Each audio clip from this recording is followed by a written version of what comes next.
दोस्तों नमस्कार, आदाब, सत श्री अकाल। उर्मिलेश संवाद के इस कार्यक्रम में आपका बहुत-बहुत स्वागत है। मैं हूं उर्मिलेश। दोस्तों आजकल अपने देश में राष्ट्र प्रेरणा यानी हमारा जो नेशन है, हमारा जो राष्ट्र राज्य है, हमारी जो पूरी की पूरी जो आबादी है, उसके लिए इंस्पिरेशन यानी प्रेरणा के स्तंभ क्या हैं? प्रेरणा के सोर्स यानी स्रोत क्या हैं?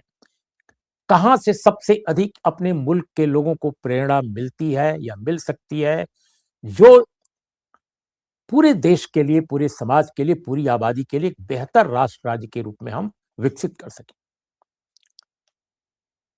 अब इस पर अलग-अलग सोच है लोगों की, अलग-अलग धाराएँ हैं देश में इस पर, लेकिन अभी भी देश की बहुत बड़ी आबादी, यकीनन 1947 के कई दशक हो चुके हैं।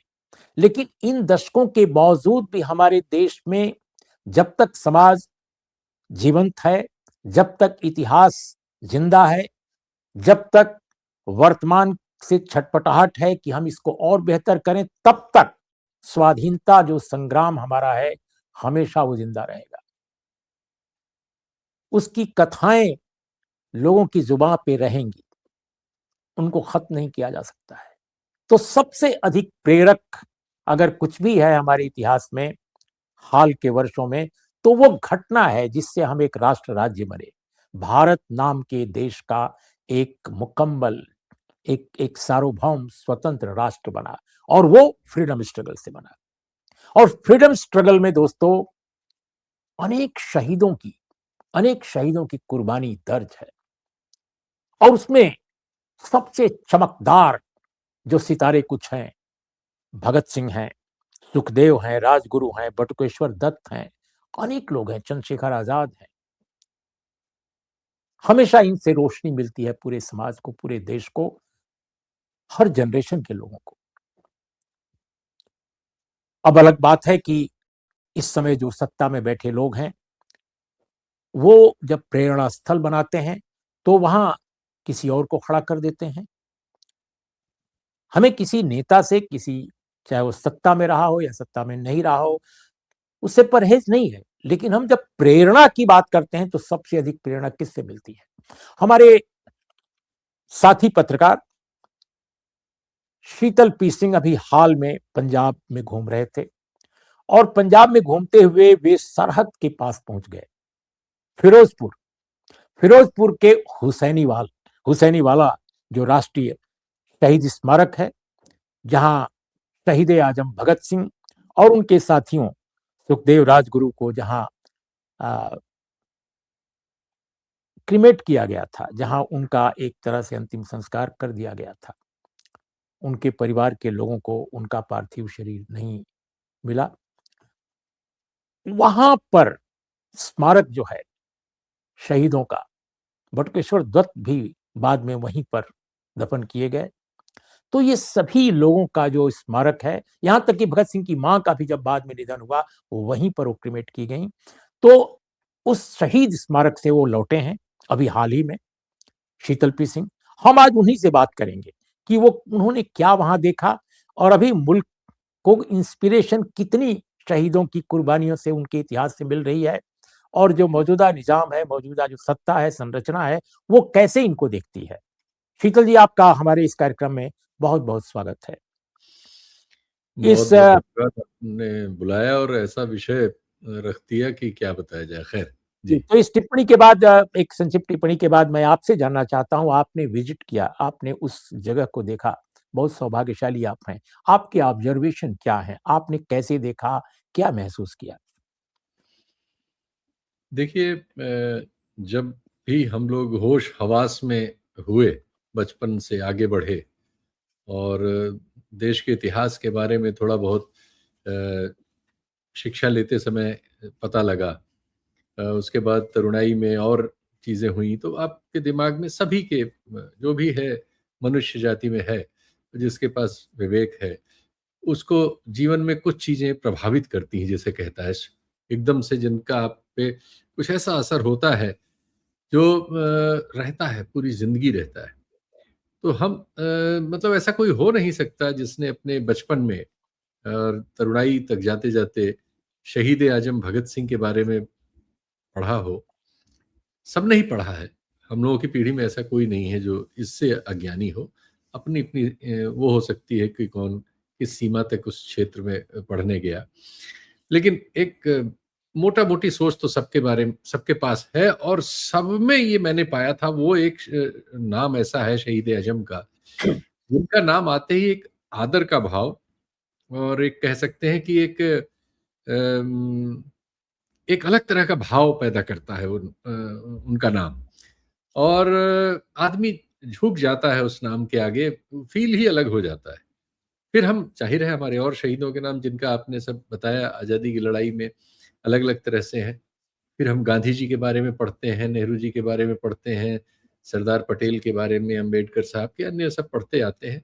लेकिन शहीद आजम का नाम एक अलग तरह से, इसलिए कि एक तो उन्होंने सर्वोच्च बलिदान दिया था, दूसरे वो एक ऐसे क्रांतिकारी रहे जिन्होंने कुछ लिखा पढ़ा बोला बहुत कब उम्र में। ये 3 कारक ऐसे हैं जिसने उनको दूसरों से विशेष बना दिया, और यह आकर्षण हमेशा बना रहता है। अच्छा, कुछ संयोग रहा कि पंजाब में मेरा जाना-आना हुआ है। ज़्यादा समय तो नहीं गुज़रा, लेकिन हाँ, गए 2 दिन 3 दिन ऐसे चले आए। कई बार प्लान बना, कई बार प्लान असफल हुआ, और ये बात रहती चली गई। इस बार ये संयोग हुआ कि एक वहाँ एक ग्रुप है जो भटिंडा में 3 दिन का वो एक सांस्कृतिक और साहित्यिक और मतलब विचारोत्तेजक कार्यक्रम किया करते हैं, जिसमें लोगों को बुलाते हैं और उनसे बात करते हैं। उस क्रम में आप वहाँ जा चुके हैं, और मेरा भी इस बार नंबर लगा कि उन्होंने मुझे पूछा। तो मैं भी उनके यहाँ गया था, और वो पत्रकारिता से संबंधित मुझसे वो सुनना चाहते थे, वो सब हुआ। लेकिन उनमें से आयोजक ने मुझसे पूछा, जब मैं ट्रेन से गया था मैं, तो उन्होंने पूछा कि आप के पास समय है इतना, अगर आप चाहें तो हम आपके लिए हुसैनी वाला का प्रबंध कर सकते हैं कि आप हुसैनी वाला हो आए, अगर आप चाहें वहाँ से जाना। मैंने कहा मैं आपके कहने से पहले ये मैं सोच रहा था, और वहाँ एक मेरे मित्र हैं, मैंने उनको फ़ोन किया था कि भाई आपकी मुझको आवश्यकता होगी गाड़ी की और ड्राइवर की, मुझे कहीं जाना है आस-पास 100 डेढ़ 100 किलोमीटर। तो फिर उन्होंने पूछा तो उनको मैंने बता दिया था। तो उम्मीद है कि उन्होंने प्रबंध किया होगा, नहीं होगा तो ज़रूर आप कर दीजिएगा। इस बार मेरी इच्छा वहीं जाने की है, मैं इसीलिए एक दिन अतिरिक्त समय निकाल के आ रहा हूँ। अब की संयोग है, और संयोग लगा। खैर दूसरे दिन दोनों जो मेरे मित्र हैं उन्होंने ही सारी व्यवस्था कर दी थी, और जो आयोजक थे वो भी तैयार थे। तो मैं अपने मित्र के साथ फिर गया, और सुबह-सुबह हम लोग निकल गए, और पौने 2 घंटे में करीब वहाँ से, बठिंडा से वहाँ हम पहुँच सकते थे, पहुँचे। पाकिस्तान बॉर्डर है एकदम सतलज पर, इधर हिंदुस्तान, इधर वो, उसको टीन के शेड से ढका गया है नदी में से कि उधर न दिखाई दे, लेकिन वो तो है, वो असलियत है। और फिर वहाँ हम गए, वो वहाँ जो फ़ील है वो तो मतलब क्या कहा जाए। लेकिन सबसे अच्छा फ़ील वहाँ का जो है, जिसने मुझे शर्मिंदा किया, एक तो निश्चित तौर पर मन में बहुत ही अच्छा भाव था वहाँ पहुँचने पर। लेकिन जो शर्मिंदगी का भाव ये आया कि जो मेरे जिनके साथ मैं गया, जो लोग वहाँ मिले, जिन्होंने उस पर बातें की, सबसे ये, और वहाँ जो लोग थे, मिलिट्री की एक ड्रिल भी चल रही थी। बीएसएफ, वहाँ बीएसएफ लगी हुई है चारों तरफ, लेफ्ट साइड वगैरह वो सब। हर एक ने बताया कि यहाँ मेला लगा रहता है। ये भाव जो था ना, ये बिल्कुल हृदय स्पर्शी था। पंजाब में ये अच्छी बात है, और हरियाणा तक की बात है कि अपने शहीदों के प्रति उनमें जबरदस्त स्नेह है, और भगत सिंह सबके प्रिय है। भगत सिंह एक ऐसे स्टार हैं हमारे पूरे अतीत के, जिसने भारत नाम के देश को गढ़ा। एक्चुअली तो उन्होंने हिंदुस्तान गढ़ा था, ये और बात है कि विभाजन हो गया, और हिंदुस्तान में अब भारत, पाकिस्तान, बांग्लादेश अब 3 टुकड़े हैं। लेकिन उनकी जो साख है, बाप रे बाप, क्या है वो। लेकिन ये सुन के भाई शर्मिंदगी ये हुई कि हम लोग उत्तर प्रदेश से हैं, हमारे यहाँ काकोरी है, हमारे यहाँ शहीद हैं काकोरी के।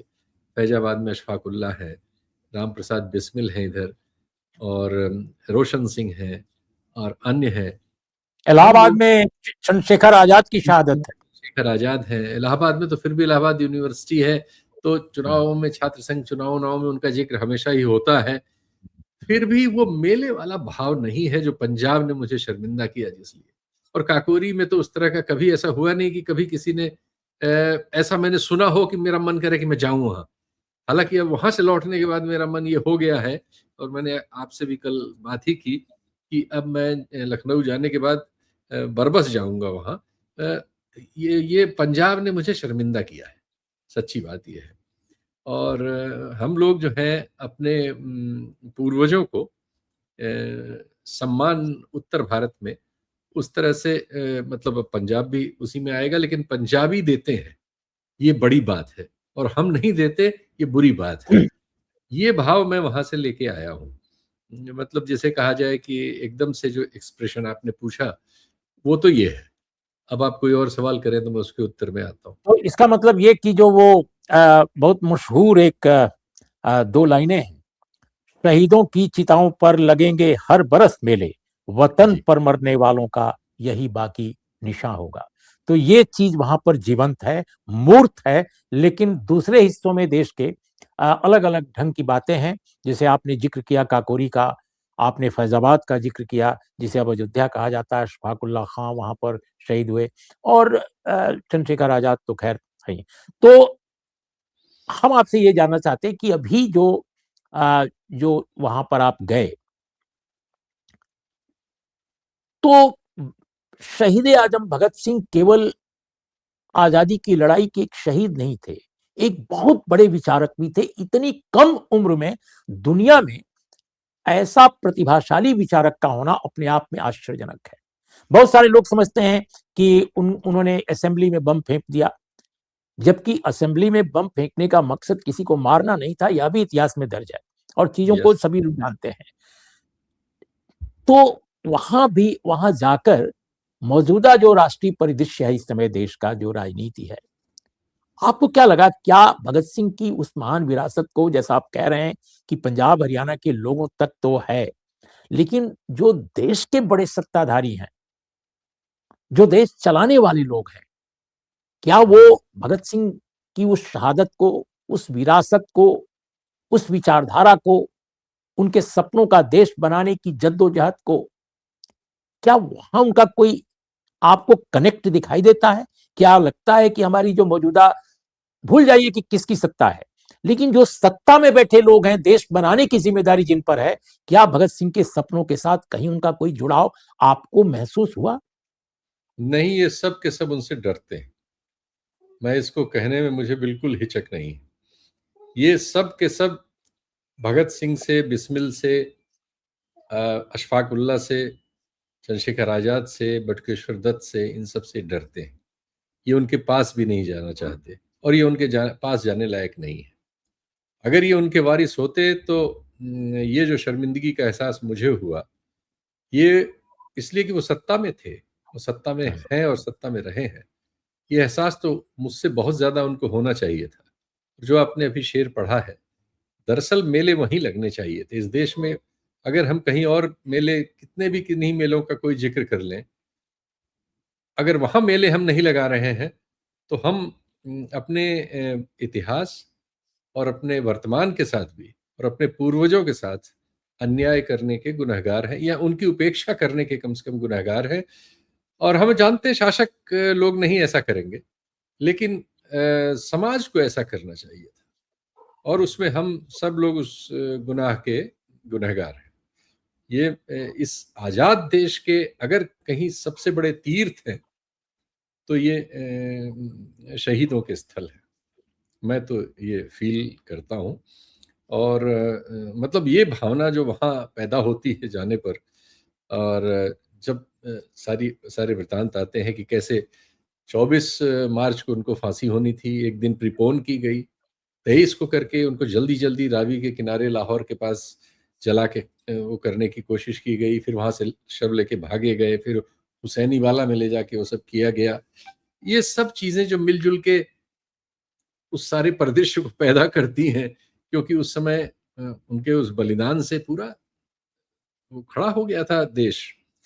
तो वो जो उन्होंने जिस वजह से सर्वोच्च बलिदान दिया, वो सामने था, और वो जो है फिर वहाँ इतिहास के तौर पर है ही है, और अभी बिल्कुल जीता जागता इतिहास है। वहाँ तो हर बच्चा इसकी बातें, इन सब बातों से भरा हुआ है। ये बहुत अच्छा लगा कि पंजाब में वो चीज़ है। और भगत सिंह वहाँ के, अब देखिए अभी जो मुख्यमंत्री है भगवंत सिंह मान, उनकी बहुत सी नकारात्मक चीज़ें हैं, लेकिन वो उन्हीं का पगड़ी बांध के और राजनीति में आए, और शहीद आजम भगत सिंह को ही उन्होंने जिंदाबाद कहा किया, और सत्ता में पहुंच गए। वो बात अलग है कि वो उसके बाद क्या कर रहे हैं, लेकिन जाते वाते हैं वो लोग, सभी जाते, वहां बिना गए, कोई उस दरबार से गए बिना वहां पंजाब का गुजारा नहीं है और पंजाबियत का नहीं है। और ये बहुत अच्छी बात है, जो हमारे यहाँ नहीं है, ये बहुत बुरी बात लेकिन अपने यहाँ भी हाल में लखनऊ में एक राष्ट्रीय प्रेरणा स्थल बना है और उसकी तैयारी 2022 से ही चल रही थी, ऐसा बताया जाता है। राष्ट्रीय प्रेरणा स्थल में आ, श्रीमान श्यामा प्रसाद मुखर्जी, जो देश के कैबिनेट मंत्री थे पहले कैबिनेट में नेहरू की, और बाद में इस्तीफा दिया था उन्होंने, जनसंघ के वो संस्थापक थे, हिंदू महासभा के वो राष्ट्रीय अध्यक्ष थे एक जमाने में, उनकी प्रतिमा लगाई गई है। इसके अलावा दीनदयाल उपाध्याय, जो जनसंघ के राष्ट्रीय अध्यक्ष, वो भी बाद में बने, इसके पहले वो जनरल सेक्रेटरी थे, आरएसएस के प्रचारक थे, उनकी प्रतिमा लगी है। और अटल बिहारी वाजपेयी जी, जो भारत के सम्मानित प्रधानमंत्री रहे हैं, उनकी लगाई गई है। और इसको जो नाम दिया गया है वो बड़ा दिलचस्प है, राष्ट्र प्रेरणा स्थल। हम ये नहीं कह रहे हैं कि किसी को हटाओ किसी को जोड़ो, लेकिन क्या राष्ट्र, ये आरएसएस के लिए प्रेरणा स्थल हो सकते हैं, बीजेपी के लिए हो सकते हैं, जनसंघ के लिए हो सकते हैं, मैं ये नहीं कह रहा हूं कि नहीं है, बिल्कुल होंगे। लेकिन जहां एक तरफ हमारे पास टॉवरिंग एक महानतम शहीद हैं जो पूरे देश को प्रेरित करते हैं, जन जन को करंट सा एक महसूस होता है, लोगों के मन मस्तिष्क में, पूरे शरीर में करंट सा एहसास होता है कि करंट चल गया है जब भगत सिंह का नाम आता है। तो इन शहीदों और इनकी विचारधाराओं को नजरअंदाज करके अगर कुछ लोगों को केवल राष्ट्रीय प्रेरणा का प्रतीक बनाया जा रहा है, तो इस पॉलिटिक्स को कैसे देखते हैं? देखिए, अब इसको एक तो इस तरह से देखते हैं कि वो विचार, जिस विचार के ये लोग अगुआ रहे हैं, वो विचार इस समय केंद्रीय सत्ता में है। वो विचार जो हमारे उस दौर में, जिसमें शहीद आजम थे, चंद्रशेखर आजाद थे, राष्ट्रीय आंदोलन था, उस समय जो लोग ये हैं, अटल बिहारी जी के बारे में तो आप जानते ही हैं कि माननीय चटर्जी ने एक बहुत बड़ा काम किया था फ्रंट लाइन और सब में, कि आज़ादी की लड़ाई में तो ग्वालियर के कांड में वो मतलब पुलिस की ओर से गवाह थे। जिनके खिलाफ थे वो लोग अंग्रेजों से लड़ने के गुनहगार थे। अंग्रेजी श्यामा राज में प्रसाद मुखर्जी ने 1942 को श्यामा जो क्विट इंडिया मूवमेंट था, उसमें उनका श्यामा रोल रहा प्रसाद कि वो मुखर्जी खिलाफ ने थे उसके। श्यामा प्रसाद मुखर्जी ने उनके साथ मिलकर बंगाल की सरकार में हिस्सेदारी की, जो फजलुल हक 1940 में, जिन्होंने पाकिस्तान के प्रस्ताव का वो मतलब प्रस्तावक ही वही थे। तो ये और बात है कि बाद में मुस्लिम लीग और उनमें विवाद हो गया था, ये सफाई दी जाती है। लेकिन आप तो मुस्लिम लीग से उनका विवाद वो लोकल विवाद था, लेकिन पाकिस्तान को लेकर उनकी धारणा कोई अलग तो थी नहीं। वो तो जो 1940 में थी वो बाद में थी, और बाद में पाकिस्तान में मंत्री वगैरह बने, तो आप उनके साथ सरकार में थे। और ये दस्तावेजी इसके तो तथ्य हैं कि जो लोग इस धारा के थे, वो तो उनको तो लगता नहीं था कि ये अंग्रेजों से हम कभी आजाद हो पाएंगे। वो तो अंग्रेजी राज में अपने लिए एक हिस्सा लेने की कोशिश करती हुई टीम थी। वो कभी आज़ादी की लड़ाई में उस तरह से शरीक नहीं हुए, न उन्होंने उसके लिए कोई किसी किस्म का की कुर्बानी दी, बल्कि जो उनमें कुछ लोग थे जो पहले उस धारा में थे, वो भी धारा बदल के सावरकर के रूप में दूसरी लाइन में लग गए थे। तो वो अतीत है, वो हमारा अतीत है। अब ठीक है कि चूंकि उनके नायक यही हैं, उनके पास तो वो नायक है नहीं जो नायक इस देश के नायक थे, जिनकी वजह से भारत बना। एग्जैक्टली। राष्ट्र तो उन्हें मिल गया, उस राष्ट्र के वो नायक उनको कह सकते हैं, और उसमें जो वो लगाना चाहते हैं उसके राष्ट्र के पहले हिंदू और लिख लें, वो हिंदू राष्ट्र के नायक तो हो सकते हैं जो इनकी धारणा है राष्ट्र की, लेकिन जो भारत राष्ट्र है, जो हिंदुस्तान था, जिसके लिए लड़ाई लड़ी गई, जो हासिल किया गया, ये उस राष्ट्र के नायक तो अतीत में नहीं है कहीं से, इनका कोई रोल नहीं है। तो ये सच्चाई है, लेकिन अब ठीक है भाई, वो लोग चूंकि उस स्थिति में है कि आम जनता के पैसे को उनके स्मारक बनाने में खर्च करने का आदेश दे सकते हैं, उन्होंने दिया। लेकिन हमारे शहीद आजम का मामला या दूसरे शहीदों का मामला जिनका हम और आप जिक्र कर रहे हैं, उनके लिए हमें इन लोगों पर निर्भर रहने या इनकी ओर ताकने की जरूरत शायद गलत है। ये प्रस्ताव ही गलत है, क्योंकि उनके बारे में आप भी जानते हैं, हम भी जानते हैं, और देश भी जानता है, और इतिहास भी जानता है। हमने क्या किया, हम तो इसकी आत्मालोचना अपनी करना चाहते कि हमने भी नहीं कुछ किया, हमें बहुत कुछ करना चाहिए था। अगर हम उन्हें मतलब अगर का सवाल नहीं है, वो हमारे पूर्वज हैं, और वो पूर्वज थे, और उन्होंने इस देश को सचमुच में आजादी दिलाने के लिए सर्वोच्च बलिदान किया है। और ये इससे शर्मनाक कुछ नहीं होगा कि हम उनकी याद में मेले न लगा रहे हों और इस देश में मेले लग रहे हों।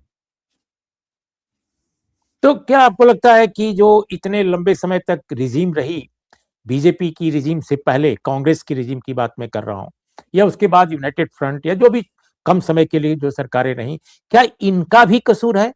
मान लीजिए अभी जो मौजूदा सरकार है, तो उनसे विचारधारा के स्तर पर भी नहीं पसंद है, और वो हिंदू राष्ट्र बनाना चाहती है, वो भारतीय राष्ट्र बनाना चाहते थे।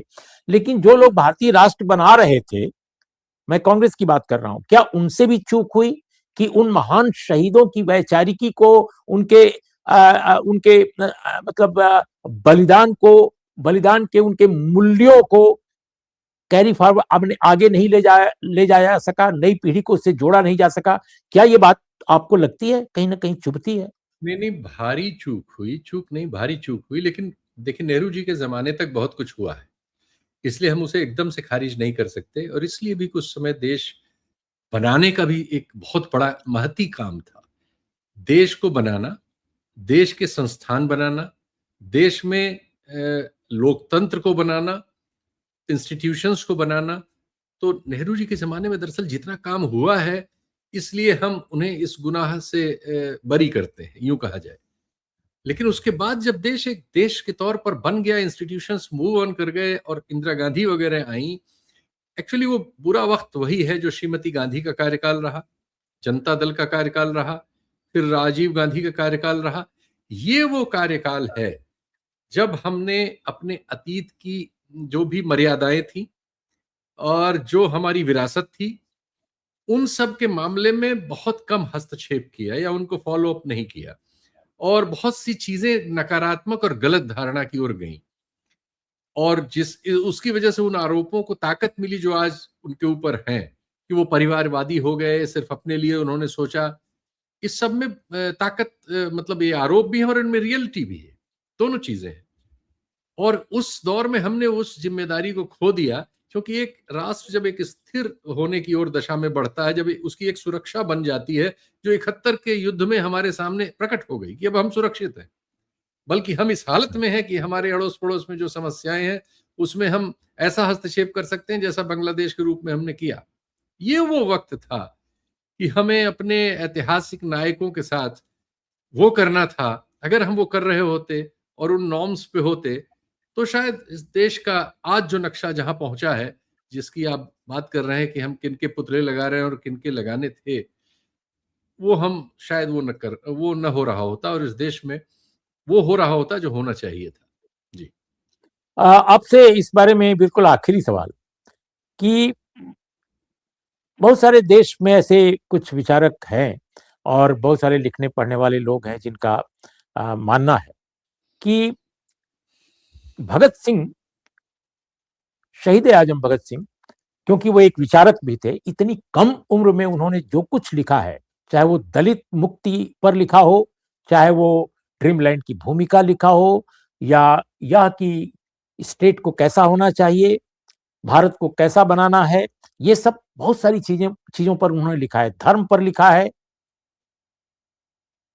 तो उस तरह के एक विचारक और एक दूसरी तरह के विचारक डॉक्टर बी आर अम्बेडकर हैं, जिन्होंने भारत के संविधान लिखने वालों में सबसे आगे रहे, क्योंकि वो चेयरमैन थे ड्राफ्टिंग कमेटी के, बहुत बड़ा रोल उनका है।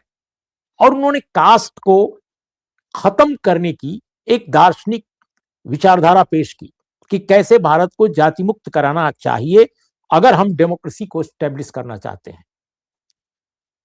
तो कुछ लोगों का मानना है, कुछ विचारकों का, कि अगर भगत सिंह जीवित रहते, कुछ साल और शहादत न हुई होती, तो डॉक्टर बी आर अम्बेडकर और भगत सिंह मिलकर के भारत की नई कहानी लिख सकते थे।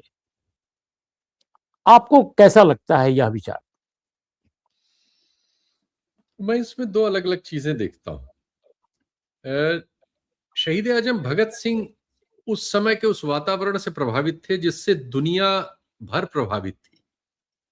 1917 की क्रांति के बाद जो खबरें आना शुरू हुई थी, जिस तरह का लिटरेचर आना शुरू हुआ, हम आप सभी जानते हैं और इतिहास में दर्ज है कि शहादत के ठीक पहले वो लेनिन को पढ़ रहे थे। तो शहीद आजम और उनका जो वो मशहूर लेख है, मैं नास्तिक क्यों, अंग्रेजी में why I am N atheist, वो जो है वो बताता है जो उस समय दुनिया को जो चीज उस तरह से प्रभावित कर रही थी, दुनिया की राजनीति को दरअसल बहुत बड़े पैमाने पर, वो था समाजवाद का विचार। और उसके पीछे साम्यवाद था ही, वो धारणा थी। और भगत सिंह का जो स्वरूप है उसमें उसके रोल को हम बहुत प्रभावशाली ढंग से पाते हैं। जो सवाल अंबेडकर जी ने खड़ा किया, वो सवाल बिल्कुल पिक्यूलियर है, जो दुनिया में उस तरह से कहीं है नहीं। दुनिया में निश्चित तौर पर मनुष्यों में विभेद के बहुत सारे स्वरूप हैं, रंग भेद है, नस्ल भेद है, भौगोलिक भेद होते ही हैं, और अन्य बहुत सारे इस तरह के इश्यूज हैं। लेकिन कहीं भी जो जाति भेद है और जो इसकी पूरी थ्योरी जो है, इसके पीछे एक बहुत बड़ी और बहुत बड़ी प्रैक्टिस है और एक कंडीशनिंग है, इस तरह की रियलिटीज दुनिया में कहीं और नहीं है। वो एक पिक्यूलियर चीज में उस समाज के उस हिस्से का जिसकी नंबर बहुत बड़े थे, लेकिन जिसे हजारों साल की कंडीशनिंग ने एक ऐसी स्थिति में पहुंचा दिया था जो एक विशेष तरह के विचार और मतलब उस पर कार्य की मांग करते थे, जो अपने आप में एक बहुत बड़ा काम था। उससे अलग सोचने का की गुंजाइश नहीं थी। तो अंबेडकर जी का रोल ये है कि उन्होंने इधर उधर अपने को डाइवर्ट नहीं किया। वो जो पढ़ लिख के आए थे, उस पूरे खूब पढ़े लिखे थे, उस सारी नॉलेज को उन्होंने, जो मनुष्यता के पास उस समय थी, उसका उन्होंने इस समस्या के निदान में अपना पूरा होम कर दिया। और समाजवाद को लेकर उनकी कुछ चीजों पर अलग अलग तरह की धारणाएं हैं, या इवन साम्यवाद को लेकर, तो हम उसमें उनको फंसाते नहीं है, ना उनको खारिज करते, वो ठीक नहीं होगा। और इस तरह से मतलब जोड़ने से भी कोई काम नहीं हो। एक समय विशेष में शहीद आजम भगत सिंह का व्यक्तित्व हमारे सामने प्रमुदित हुआ, और उसी के बाद एक समय विशेष में हम देख रहे हैं कि अंबेडकर साहब उस सवाल को लेकर सही जगह पर सही समय पर थे, जिससे हमारा संविधान इतना आधुनिक और मतलब बहुत से मामलों में हमारा संविधान दुनिया में सबसे पहले चीजों को करने वाला है। स्त्रियों के मताधिकार वगैरह का सवाल और अन्य जो सवाल हमारे समय उस समय ले लिए गए, जो ये और बात है कि हमारी सोसाइटी में अभी तक वो सारे सवाल बहुत सारे स्तरों पर फंसे हुए हैं, लेकिन संविधान के लेवल पर वो उस समय हल किए गए और एक रास्ता तो बना ही दिया गया। तो दोनों का रोल अलग अलग, मैं कहूंगा, बहुत ही महत्वपूर्ण है भारतीय इतिहास में, और हमको उनको उसी तरह से देखने की जरूरत है। जरूर एक साथ होते तो हो सकता था वो कंपोजिशन पता नहीं क्या हमारे सामने रखता, लेकिन चूंकि वो है नहीं, तो हम उसमें जाएंगे तो बहुत से दूसरे लोग जो इन दोनों से डरते हैं, वो उसका दुरुपयोग करते हुए हमें मिल जाएंगे। चलिए, आपको बहुत बहुत धन्यवाद आज इस कार्यक्रम में आने के लिए, और अपने हुसैनी वाला का जो दौरा है, जहाँ जो आपने वहां पर महसूस किया, भावना के स्तर पर, विचार के स्तर पर, उसको आपने हमारे दर्शकों श्रोताओं के सामने रखा है। हम कोशिश करेंगे कि हम दोनों फिर कभी चलें साथ। वहाँ हाँ, हम भी और साथ चलेंगे। दोनों मिलकर देखें कि हम और क्या सोच सकते हैं, अपने देश के दूसरे हिस्सों में कैसे उस संदेश को ले जा सकते हैं। तो आज इतना ही, नमस्कार, आदाब, सत श्री अकाल। शुक्रिया।